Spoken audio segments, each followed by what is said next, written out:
ಎಲ್ಲರಿಗೂ ಬೆಳಗಿನ ಶುಭೋದಯ ಹೇಳ್ತಾ welcome back to day 83 mini vlogs. ಬೆಳಗ್ಗೆ ಎದ್ದು ಹೊಟ್ಟೆ ಸಿದ್ದಿತ್ತು ಅಂತ 4 ಗಂಟೆಗೆ ಎದ್ದಿದ್ದೆ. ಅದಕ್ಕೆ ಹೊಟ್ಟೆ ಸಿದ್ದಿತ್ತು ಅಂತ ಅಂದ್ಬಿಟ್ಟು ಟೀ ಮಾಡಿಕೊಂಡೆ. ನಾನು ಯೂಶ್ವಲಿ ಟೀ ಕಾಫಿ ಎಲ್ಲ ಕುಡಿಯಲ್ಲ, ಬಟ್ ಅದು ಖರೀ ನನ್ನ ಫೇವ್ರೇಟು. ಅದು ನಮ್ಮ ಅಣ್ಣ ಬೆಂಗಳೂರಿಂದ ತಂದು ಕೊಟ್ಟಿದ್ದ ಅಂದ್ಬಿಟ್ಟು ಅದು ಇದ್ದಾಗ ಮಾತ್ರ ತಿಂತಾಯಿರ್ತೀನಿ ಟೀ ಮಾತ್ರ.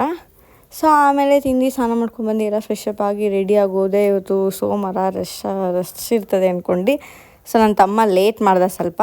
ಸೊ ಆಮೇಲೆ ಫುಲ್ಲೆಲ್ಲ ರಶ್ ಇತ್ತು ಬಸ್ಸು. ಆಮೇಲೆ ಯಾರೋ ನಿಂತ್ಕೊಂಡು ಹೋಗೋಣ ಅಂತಂದ್ಬಿಟ್ಟು ನಿಂತ್ಕೊಂಡು ಹೋದ್ವಿ. ನನ್ನ ತಮ್ಮಂಗೆ ರೇಗಿಸ್ತಾ ಇದ್ವಿ. ನನ್ನ ಫ್ರೆಂಡು ಇವನು ವೈಟು ಅಂದರೆ ನೋಡೋಕ್ಕೆ ಒಂದು ಸ್ವಲ್ಪ ಸಿಮಿಲರ್ ಆಗಿದ್ದಾರೆ. ಅದಕ್ಕೆ ನೀನು ಡವ್ ಅಂತ ಆಡ್ಕೋತಿದ್ವಿ. ಸೊ ಆಮೇಲೆ ಐಸ್ ಕ್ರೀಮ್ ಅವ್ನು ಕಿತ್ಕೊಂಡು ನಾನು ತಿಂತಾಯಿದ್ದೆ. ಸೊ ಆಮೇಲೆ ಲೇಟ್ ಆಗಿಬಿಟ್ಟಿತ್ತು. ಹೋಗೋಷ್ಟು ಏನೆಲ್ಲ ಓದ್ಕೋತಾಯಿದ್ರು. ಸೊ ಆಮೇಲೆ ಎಕ್ಸಾಮ್ ಬರೆದು ಬಂದು ನಾಷ್ಟ ಮಾಡೋಣ, ಯಾರೂ ಬಂದಿರಲ್ಲ ಅಂದ್ಕೊಂಡು ನಮ್ಮಮ್ಮ ಇವತ್ತು 10 ಚಪಾತಿ ಓದ್ಕೊಟ್ಟಿತ್ತು. ಸೊ ಎಲ್ಲರೂ ಹೊಟ್ಟೆ ತುಂಬ ತಿನ್ಕೊಂಡು ಟೈಮ್ ಪಾಸ್ ಮಾಡ್ಕೊಂಡು ಕೂತ್ಕೊಂಡಿದ್ವಿ. ಸೊ ಆಮೇಲೆ 1:20ವರೆಗೂ ವೇಟ್ ಮಾಡಬೇಕಿತ್ತು. ನನ್ನ ತಮ್ಮನ ಲಂಚ್ ಬ್ರೇಕ್ ಅವಾಗ ಬಿಡೋದು.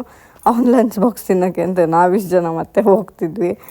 ಸೊ ನಡ್ಕೊಂಡು ಹೋಯ್ತಾ ನಾವು ಹೋಗೋಷ್ಟರಲ್ಲಿ ಕಾಲು ಭಾಗ ಅರ್ಧ ಭಾಗ ಮುಗಿಸೇ ಬಿಟ್ಟಿದ್ದೇನೋ. ಲಂಚ್ ಬಾಕ್ಸು ತೆಗ್ದು ಕೂತಿದ್ದ ಎಮ್ಮೆ ತಿಮ್ಮ.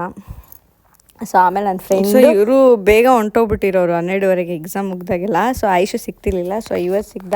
ಸೊ ಕನಿಗ ಮತ್ತು ಹಂಸ ಅವರಿಬ್ರಿಗೆ ಮಾತಾಡ್ಸ್ಕೊಂಡು ಸೊ ಆಮೇಲೆ ಒಂದು ಸ್ವಲ್ಪ ಹೊಟ್ಟೆ ತುಂಬಿರಲಿಲ್ಲ ಅಂತಂದ್ಬಿಟ್ಟು ರಿಟರ್ನ್ ಬ್ಯಾಕ್ ಕ್ಯಾಂಟೀನ್ ಹತ್ರ ಹೋದ್ವಿ. ಎಲ್ಲರೂ ಅರ್ಧ ದುಡ್ಡು ಹಾಕ್ಕೊಂಡು ಡಿವೈಡ್ ಮಾಡ್ಕೊಂಡು ಬಜೆಟ್ ಇಲ್ಲದೆ ತಿನ್ಕೊಂಡು ಕೂತಿದ್ವಿ. ಸೊ ತಿನ್ಕೊಂಡಾದ್ಮೇಲೆ ಲೈಬ್ರರಿಗೆ ಹೋಗಿ ಓದ್ಕೊಳ್ಳೋಣ ಅಂತಂದ್ಬಿಟ್ಟು ಸ್ವಲ್ಪ ಪ್ರಾಬ್ಲಮ್ಸ್ ಹೇಳ್ಸ್ಕೊತಾಯಿದ್ವಿ ಪೂಜನ ಹತ್ರ. ಸೊ ಆಮೇಲೆ ನನ್ನ ತಮ್ಮಂಗೆ 4ವರೆಗೆ ಬಿಟ್ಟರು. ಸೊ ಅವ್ನಿಗೇನೋ ಹೊಟ್ಟೆ ಸಿಕ್ತು ಅಂತ ಮಿಲ್ಕ್ ಶೇಕ್ ಕುಡ್ಕೊಂಡು ಸೊ ಕುಂಬ್ಳಗೂಡ ಮತ್ತು ರಿಟರ್ನ್ ಬಸ್ ಹತ್ಕೊಂಡು ಬಸ್ಸು ನಿಲ್ಲಿಸಿಲ್ಲ. ಆಮೇಲೆ ಸೀಟ್ ಸಿಕ್ತು, ಖಾಲಿ ಇತ್ತು. ಸೊ ಆಮೇಲೆ ಬಸ್ ಹತ್ಕೊಂಡು ರಿಟರ್ನ್ ಬ್ಯಾಕ್ ರಾಮನಗರಕ್ಕೆ ಬಂದ್ವಿ. ಸೊ ರಾಮನಗರಕ್ಕೆ ಬಂದಾಗ ರೇವಣ ಸಿದ್ದೇಶ್ವರನ ಕರಗ ಇವತ್ತಿಂದ ಸ್ಟಾರ್ಟ್ ಆಯಿತು ಅಂತ ಕೇಳ್ಬಟ್ಟೆ. ಸೊ ಲೈಟಿಂಗ್ಸ್ ಎಲ್ಲ ಹಾಕಿರ್ತಾರೆ. ಈ ಜಾತ್ರೆ ಬಂದರೆ ಏನೋ ಒಂಥರ ಸಂತೋಷ ಈ ಲೈಟಿಂಗ್ಸ್ ನೋಡೋಕ್ಕೆ. ಅದು ವಾಲೆ ಬಳೆ ಸರ ಅದೆಲ್ಲ ಸಿಗುತ್ತೆ ಅಂತ ತುಂಬ ಎಕ್ಸೈಟ್ಮೆಂಟ್ ಇರುತ್ತೆ. ಸೊ ಅದು ಕೊಂಡಕ್ಕೆ ಎಲ್ಲ ಮಡಗಿದ್ರು, ರೆಡಿ ಮಾಡ್ತಿದ್ರೇನೋ. ಸೊ ಅದೆಲ್ಲ ತೆಗ್ದು ಮಡಗಿದ್ರು. ಸೊ ಆಮೇಲೆ ರಥ ಎಲ್ಲ ಹೋಗಿ ಬಂದಿತ್ತೇನೋ ದೇವ್ರದ್ದು. ಸೊ ಎಲ್ಲ ಹಂಗೆ ದೇವ್ರ ಪೂಜೆ ಎಲ್ಲ ಮಾಡಿಸ್ತಿದ್ರು ದೇವಸ್ಥಾನದೊಳಗಡೆ. ಸೊ ಆಚಿಂದನೇ ದೇವ್ರ ಕೈ ಮುಕ್ಕೊಂತ ರಿಟರ್ನ್ ಮನೆಗೆ ಬಂದ್ವಿ. ಜಿಮ್ಮಿ ಪಾಪ ತುಂಬ ವೆಯ್ಟ್ ಮಾಡ್ತಿದ್ದ. ಇವಳು ಡುಮಿ ಯಾವಾಗ ಬಂದು ನಂಗೆ ಕರ್ಕೊಂಡು ಹೋಗ್ತಾಳೆ ಅಂತ ಅಂದ್ಬಿಟ್ಟು. ಸೊ ಡ್ರೆಸ್ ಚೇಂಜ್ ಮಾಡಿದೆ, ಫ್ರೆಶಪ್ ಆಗದೆ, ಏನೂ ಆಗದೆ ಫಸ್ಟ್ ಅವನಿಗೆ ಕರ್ಕೊಂಡೋದೆ. ಫುಲ್ ಎಕ್ಸೈಟ್ಮೆಂಟಲ್ಲಿ ಕುಣಿತಿದ್ದ. ಟಾಮ್ ಮತ್ತು ಟಾಮಿ ಇಬ್ಬರು ವೆಯ್ಟ್ ಮಾಡ್ತಿದ್ರು.